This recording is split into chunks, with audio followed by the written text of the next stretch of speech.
In ancient times, there was a Gallic kingdom high in the Alps called Noricum by the Romans. It was incorporated into the Roman Empire in the 1st century, and in the 5th century ravaged first by migrating Germanic tribes and later by the Huns and the Avars. In the 8th century, Charlemagne conquered the region, and it became part of his Frankish Empire, and later the Holy Roman Empire. The former Noricum became a buffer region between the Germanic Empire to the west and the Avars, Hungarians, and Slavs to the east. By the year 1000, the Holy Roman Empire was referring to this borderland as the Eastern Realm, or, in Old High German, Österreich. Since Latin was still the predominant language of the educated class at that time, the name Österreich was rendered in Latin as Austria.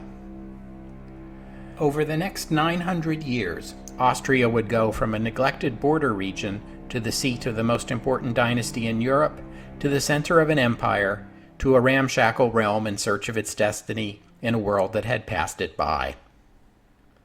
Welcome to the history of the 20th century.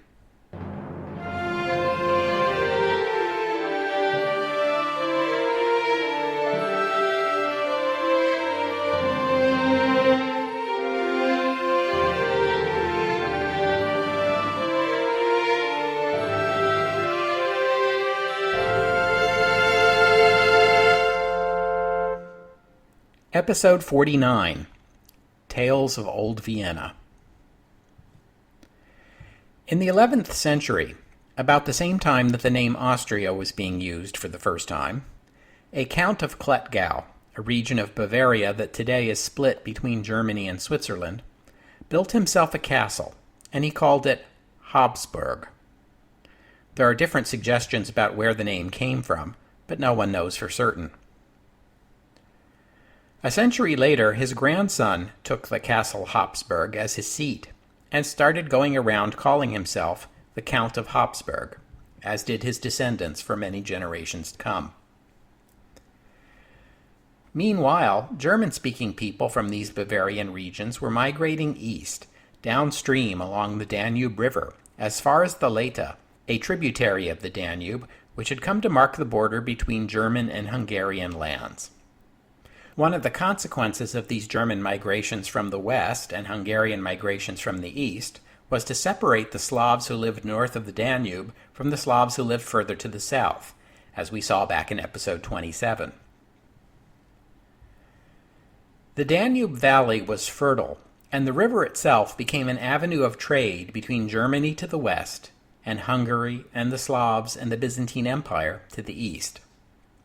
On the Danube, not far from the Hungarian border, was an old Roman outpost. This outpost had once been a Celtic settlement called Vindobona. In imperial times, when the Danube was the northern border of the Roman Empire, Vindobona became one of the many Roman army camps set up to guard the imperial frontier. It also appears to have been a flourishing trade center. Vindobona was all but burned to the ground during the chaos of the 5th century, and that marked its end as a military outpost, but it was never completely abandoned. Vindobona continued on into the Middle Ages as a small settlement, now known among the Germans simply as Wien, and to Italian speakers as Vienna. Now, 600 years later, with the influx of new German settlers and the revival of trade along the Danube, Vienna reclaimed its ancient role as a trade center and began to prosper again. The region grew in wealth and importance and was eventually upgraded to the Duchy of Austria. A few generations later, a Habsburg count named Rudolf got himself elected Holy Roman Emperor, which, as you might expect, boosted the standing of his house quite a bit. In the course of the give and take between the emperor and the lesser nobles under him, Rudolf ended up with control of the Duchy of Austria in the year 1278. And Austria would remain a Habsburg possession for the next 640 years. It would be a while before another Habsburg was elected emperor, but the Habsburgs became notorious as a dynasty that enlarged its power by marrying strategically. As the centuries passed, Habsburgs came to rule over adjoining duchies, extending as far west as northern Italy and Burgundy, and the kingdoms of Bohemia and Hungary to the north and east, although they sometimes had trouble holding on to all this territory. As the power and prestige of the Habsburgs grew, the imperial electors would choose a Habsburg to be Holy Roman Emperor more and more frequently, and Vienna became first the seat of the House of Habsburg, and then of the Holy Roman Empire. The high point for the Habsburgs came during the reign of Charles V, born in 1500. Besides the already extensive Habsburg possessions in and around Austria, Charles inherited the Duchy of Burgundy, the Netherlands, and the throne of Spain, which at that time included Spain's increasingly valuable conquests in the New World, as well as the Italian realms of Sardinia, Sicily, and Naples. And then in 1519 he became Holy Roman Emperor. This was as close as Catholic Europe would ever come to complete political unification. In fact, it's just as easy to describe Charles's empire by naming the Catholic realms that were not under his rule, i.e., Portugal, France, England and Scotland, Denmark and Sweden, Poland, and the Papal States. Not too shabby for a kid just 19 years old. Of course, it was hard to manage. The other Catholic powers feared and resented Charles's vast holdings, particularly France, which fought an on-again, off-again war with Charles's empire for many years, mostly in Italy. The Ottoman Empire, flush with its recent conquest of Constantinople, and at the peak of its power under the Sultan Suleiman, known as the Magnificent, expanded into Europe, conquering the Balkans, then Hungary, and finally laying siege to Vienna itself, while in the Mediterranean the Ottoman navy roamed and raided with impunity. And then there was that upstart monk in Germany, Martin Luther, who challenged the supremacy of the Pope and got a favorable hearing from many German princes since, hey, if the Pope isn't supreme, that kind of means I don't have to submit to the Holy Roman Emperor anymore either, so where do I sign? Charles V ruled over these vast and all but unmanageable holdings for 34 exhausting years before abdicating at the age of 56 and entering a monastery, where he would die just 2 years later. His Spanish holdings he left to his son Philip, that's Philip as in the Philippines, but he passed on his Austrian holdings to his brother Ferdinand, who would become the next Holy Roman Emperor. And so there would be separate Spanish and Austrian branches of the Habsburgs for the next 150 years, although they would always be close allies.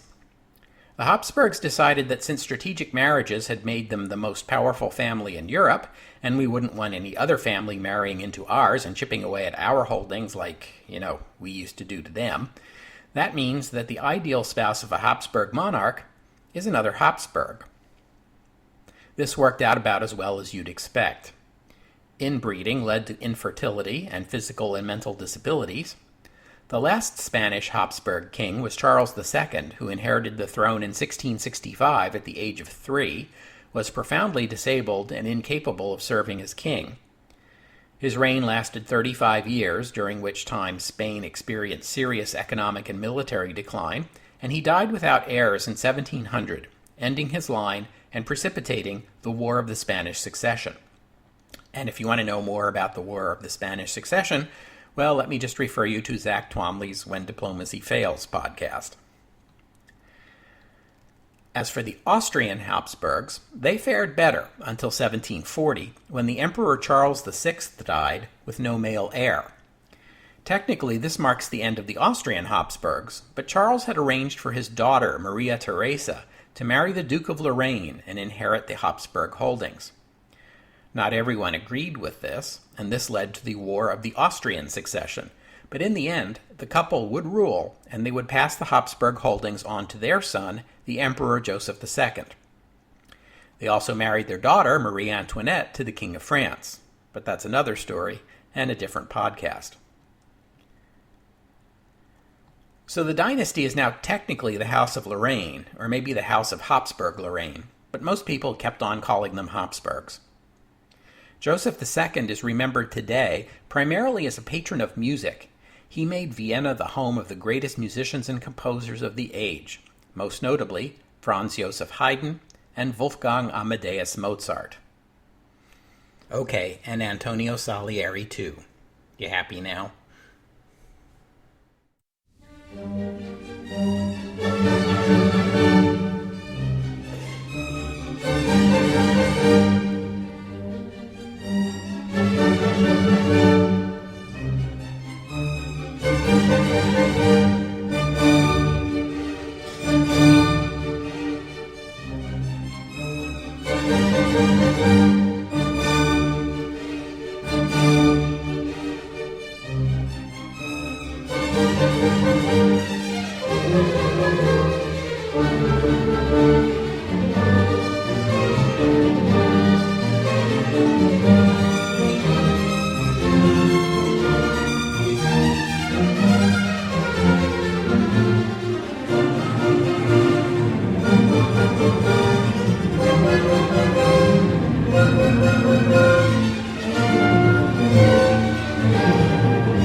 If you've seen the 1984 film Amadeus, which, hey, directed by Milos Forman, who also directed the film version of Ragtime, how about that, you may recall Jeffrey Jones's portrayal of Joseph II as a sort of amiable goof.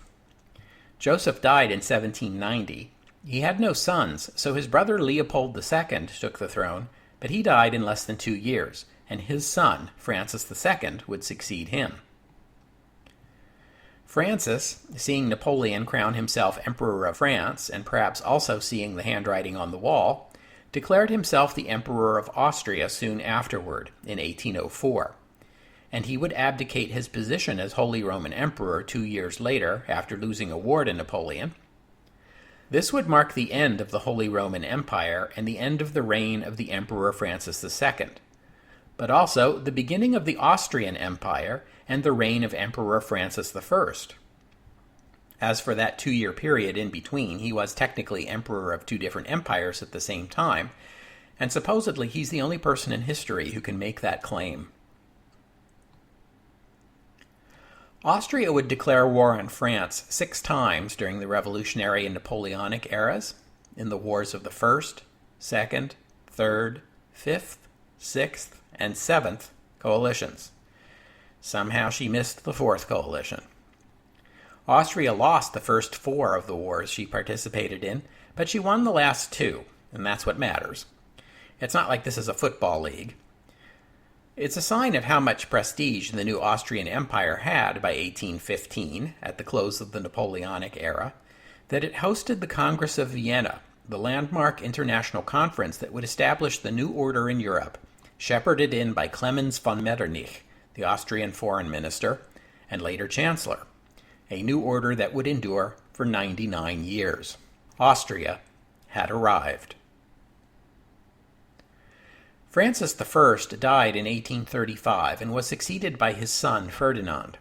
Now, Francis had married another Habsburg, Maria Theresa of the Kingdom of the Two Sicilies, and they were double cousins. So there's that Habsburg thing again, of not wanting to marry anyone but another Habsburg. So here we go again. This led to Ferdinand having a number of congenital physical and neurological disabilities that made him effectively unable to rule his empire. A regency council would take care of that for the time being.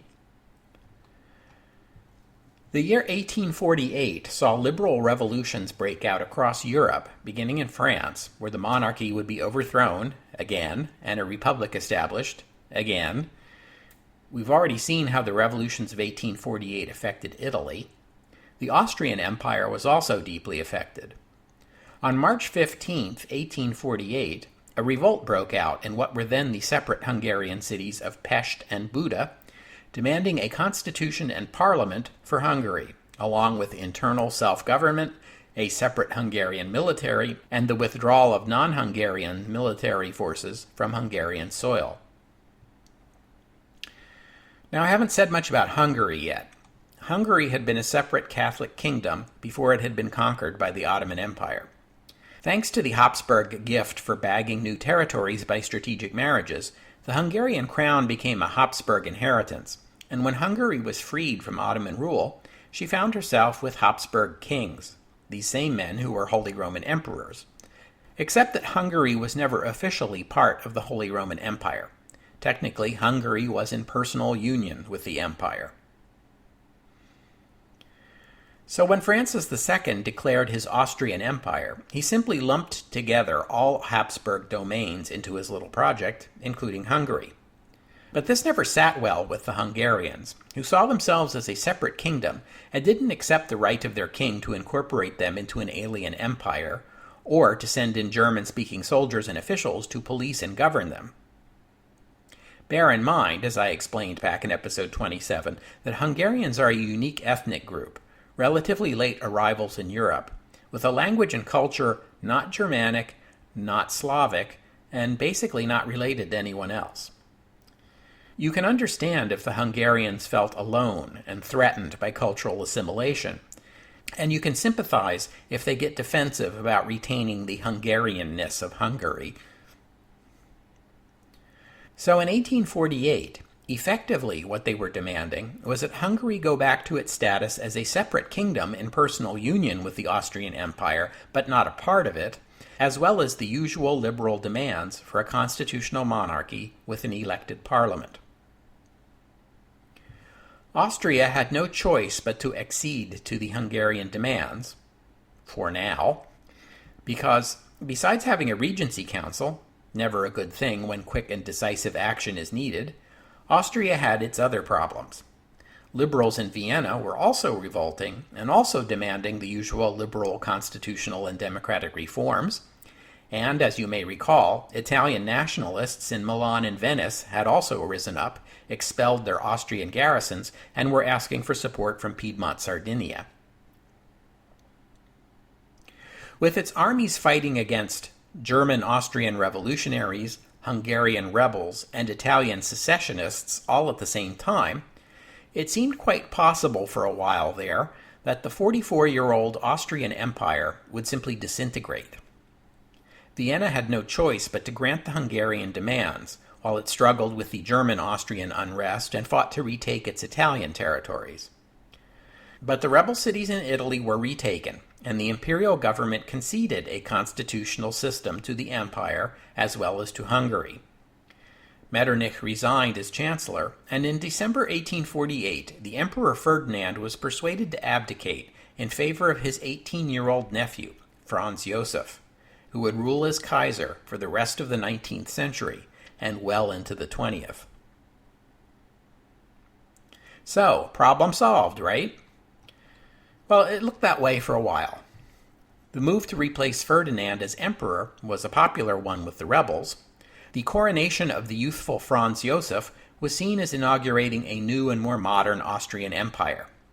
This emperor would always be called Franz Joseph, or Francis Joseph if you like, though it was unusual for an emperor to use two names like that, because this was a conscious effort to evoke the names of the two recent successful Holy Roman emperors, Joseph II and Francis II, a reminder of better times before, and a promise of better times to come. Psych. Actually, while all this was true, another aspect of the change of emperors was that the promises to liberalize the governance of Austria and Hungary were the personal promises of Ferdinand and therefore not binding on the new emperor, or so claimed the Austrian elites. Fooled you. That'll teach you guys. Remember to read the fine print next time. Oh, right. The Hungarian rebels still have an army, and so the Hungarians revolted again, declared their country not only independent of Austria, but also a republic independent of the Habsburgs, on the grounds that the Habsburg kings had lied to the nation and therefore lost their right to rule. Meanwhile, the Italian states, led by Piedmont Sardinia, saw another opportunity to claim Italian lands held by Austria and, as you may recall, invaded again. Again, the Austrian Empire seemed on the brink of disintegration. But again, the empire survived. First of all, the territory of the Kingdom of Hungary, as it was defined in the 19th century, is much larger than the Hungary we know today, It included what we know today as Slovakia and much of Croatia, and also Transylvania, a region containing both ethnic Hungarians and ethnic Romanians, which today is part of Romania, and which in the English-speaking world would come to be strongly associated with vampires, owing to the publication of Bram Stoker's Dracula in 1897. These ethnic minorities in Hungary, though, Slovaks and Croatians and Romanians, not to mention a few Serbs and Jews and Ukrainians and German speakers as well, they weren't at all keen to be ethnic minorities within a Hungarian state. They felt their interests would be better protected as part of a polyglot Austrian empire, and so they revolted against the revolt, so to speak. And then Franz Josef appealed to fellow emperor Nikolai I of Russia, who sent soldiers across the frontier to assist his brother emperor in putting down the Hungarians.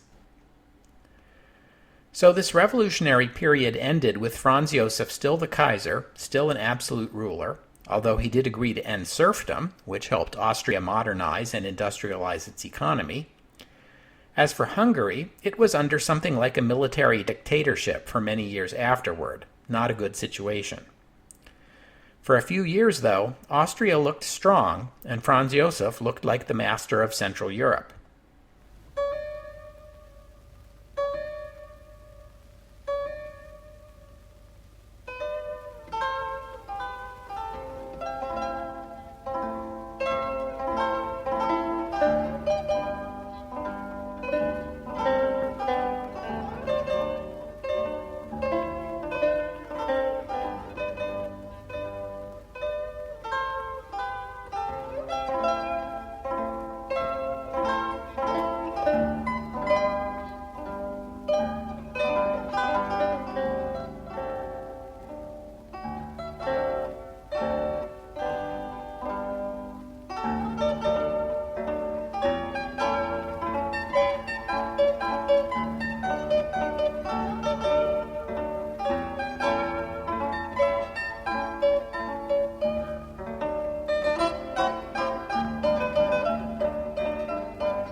But, as you may recall from the story of Italian unification in episode 22, things went south again in 1859, when the Austrian Empire lost most of its Italian-speaking territories after losing a war with France and Sardinia. Adding to this humiliation was the rising power of Prussia and the decline of Austria's prestige and influence among the German states. This led to more ethnic unrest in the empire, a loss of faith in what increasingly seemed a corrupt and incompetent imperial government, and once again Austria seemed to be on the verge of collapse. Franz Josef had no choice but to concede some liberal reforms. He drafted a new constitution in 1860, which disappointed everyone, but on a second try in 1861 created a new government with a bicameral imperial parliament, the Reichsrat, with an upper house of nobles and bishops appointed by the Kaiser, and a lower house with seats to be apportioned among different regions and ethnic groups of the empire. This arrangement was only partially effective because as far as the ethnic Hungarians of Hungary were concerned, it didn't even come close to addressing their grievances, and they refused to send representatives to fill the Reichsrat seats allocated to them. Now, as I've already said many times, the 19th century was an age of rising nationalism. You can see that in the uprisings in Hungary. Other ethnic groups in the empire were also getting restless, and we'll come back to them, but there were also the Germans. The Congress of Vienna in 1815 replaced the Holy Roman Empire with something called the German Confederation, which included basically everyone who had been inside the borders of the old Holy Roman Empire, but was weaker. Weaker than the Holy Roman Empire. Mind-blowing. It was really just a sort of mutual defense treaty and free trade zone, but it laid the groundwork for German unification. The revolutions of 1848 also hit Germany. German liberals singing Deutschland über alles wanted to see a combined German state. The more radical wanted a republic encompassing all German-speaking lands, including the German-speaking portions of the Austrian Empire. More moderate liberals sought a German constitutional monarchy. Who would be the monarch? Well, how about a Habsburg, seeing as how the Habsburgs had been more or less running the Holy Roman Empire for some time? But the Habsburgs didn't want to give up their rule over Hungary and the other non-German regions of their empire, and no one thought it was a good idea to try to include the Hungarians, not to mention Poles, Czechs, Ukrainians, Slovaks, Slovenes, Serbs, Romanians, Italians, yada yada, etc., into a German state, and so that idea went nowhere. Prussia and Austria increasingly became rivals for leadership within the German Confederation. In 1866, Prussia and Austria went to war, ostensibly over the duchies of Schleswig and Holstein, but it's probably simpler if you just think of this as a civil war within the German Confederation. The Prussians, along with their ally Italy, defeated Austria in a matter of weeks. Why did Austria lose so quickly? Well, a lot of it had to do with mobilization. Prussia was better organized with regional military units, so that when reservists were called up, their unit was nearby. And Prussia had lots of railroads. Austria had fewer railroads and a habit of stationing its military units far away from their home region as a way of preventing ethnic uprisings. So Czech units would be stationed in Croatia, Hungarian units in Venice, and so on. So, when the mobilization orders went out, Austrian reservists had a much harder time making it to their units. Beyond that, let's face it, the Austrian army has a history of looking good on paper and then humiliating itself in the field. We saw that in the Napoleonic era, here in 1866, and, spoiler alert, it isn't going to get any better in the 20th century.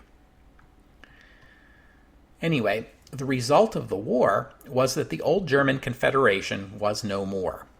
There was a new North German Confederation of Protestant German states dominated by Prussia. Prussia annexed the North German states that had allied with Austria during the war, and Austria was left with only 4 southern Catholic German states as allies, most notably Bavaria, the largest German state not named Prussia or Austria. Once again, heavily in debt and exhausted by war, Austria teetered on the brink of collapse. But once again, it managed to hang on. This time, Franz Josef was forced by circumstances to give the Hungarians much of what they wanted.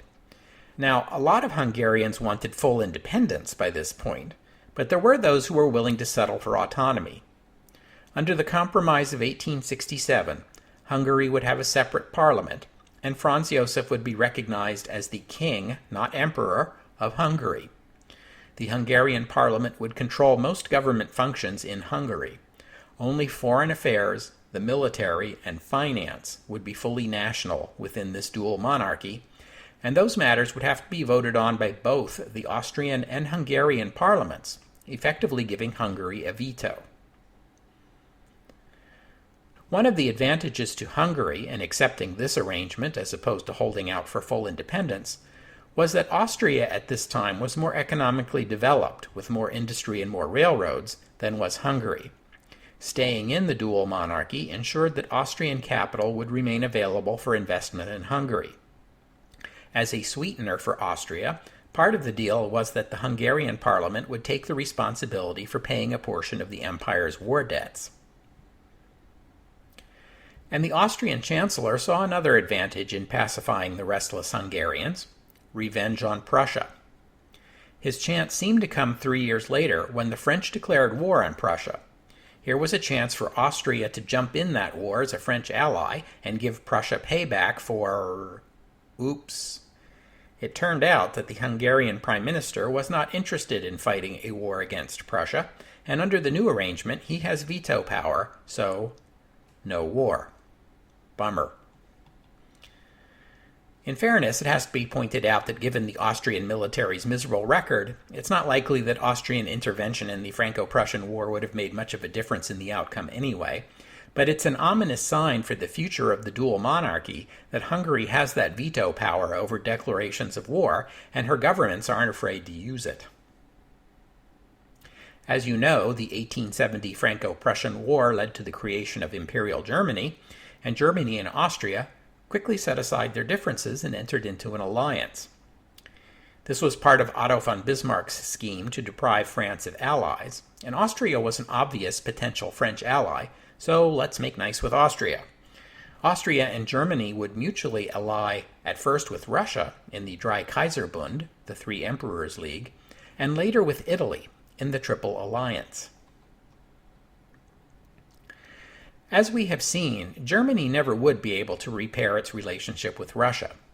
Its relationship with Britain deteriorated in the early years of the 20th century, due largely to Germany's naval buildup, and German relations with France were never very good in the first place. As the Triple Entente gradually came together and Germany felt increasingly isolated, Austria became more and more valuable as an ally, partly by the process of elimination. I mean, who else is Germany going to turn to for an alliance? The Ottoman Empire? On paper, Austria-Hungary looks like a valuable friend. It was the second largest nation in Europe by area after Russia, and the third largest in population after Russia and Germany. It had a sizable army and even a naval presence in the Mediterranean. On the downside, Austria bought its military on the cheap, largely because Hungary doesn't want to pay for a larger military and has the power to veto any increase in spending. And also there's Austria's, shall we say, unimpressive military performance in the wars of the 19th century. As for Austria's own relationship with the Entente powers, well, we know that Austria and Russia were often rivals in the Balkans. They both coveted expansion at the expense of the Ottoman Empire. Now you might think, wasn't there enough territory in the Balkans for Austria and Russia to come to some kind of agreement? Well, yes, there was, and the two countries did make attempts to divide the Balkans between them, but it never worked out. One major obstacle to an agreement between these two powers was that appeals to Slav nationalism were the cornerstone of Russia's efforts to gain influence in the Balkans, while Austria, with her own restless Slav population, was doing everything she could to tamp down Slav nationalism. So, yeah, that's a difference that's hard to resolve. We'll talk more about that next week. Austria and France grew apart after 1870, partly due to Austria's alliance with Germany, partly because conservative, autocratic, Catholic Austria was leery of the new anti-clerical Third Republic. As for Britain, relations between Austria and Britain were traditionally friendly, with Britain seeing Austria as a partner in managing the Mediterranean and in keeping the Russians out. And since Austria had no colonial holdings, there were no conflicts with Britain on that score. On the other hand, the German naval buildup did damage here as well. Because Austria was allied with Germany and was a naval power herself, the British government began to lump the Austrian navy together with the German navy when making their calculations of who was stronger and by how much, which meant that any improvements in the Austrian navy started looking to the British like a threat to their interests. And so we see Austria gradually drifting away from the Entente powers and into a tighter and tighter embrace with Germany, contributing to the evolution of a bipolar Europe with two mutually distrustful coalitions.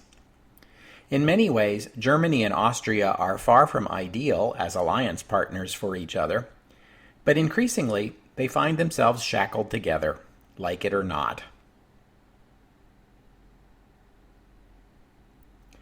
We'll have to stop there for today, but I hope you'll join me next week on the history of the 20th century as we continue the story of Austria-Hungary into the early years of the new century and examine how this old-fashioned autocratic power copes with, or fails to cope with, the challenges of rising nationalism in the emerging modern world.